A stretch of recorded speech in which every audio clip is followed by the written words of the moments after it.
Menteri rang ba ka jalau Conrad ke Sangma ubaderu National President ke NPP ulakop baka jingmi jo ki armut ki MLA ke NPP kamdon jingkta ya ka parti namar kila don lepa ki ba daki weipat ki kertong ki ba klan bat ki ba shania ki pat ba ulapan pau baka jing Phet Seng jong ka Fairlin Sangma MLA Selsela bat u Benedict Marak MLA ke Raksamgre shaka Seng Bharatiya Janata Party kam kta ya ka Seng NPP Ulaong bagi kertong ke NPP ken penliem mekini ki arngut ha ke election hajar phulai.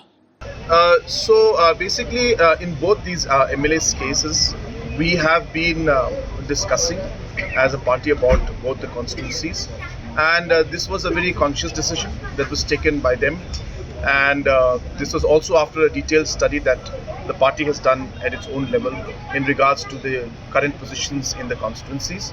And based on that, it was more or less kind of a mutual kind of a stand, and they have decided to go to another political party, which is fine because they have the right to choose. It's a democratic process, and I have nothing to say against them.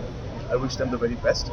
But of course, NPP also has their own candidates in that constituency, and we will do our best to ensure that we can lose seats. You see, this is a setback for the NPP in Garus? No, not at all.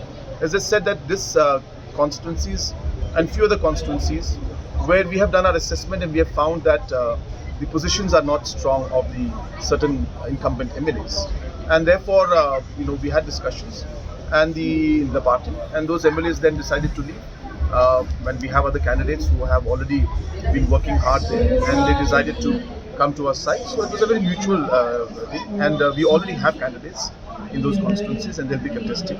So as I said, it's a mutual thing, it's not setback, it's a part of politics, and we already knew that this was going to happen about 3, 4, 5 months ago.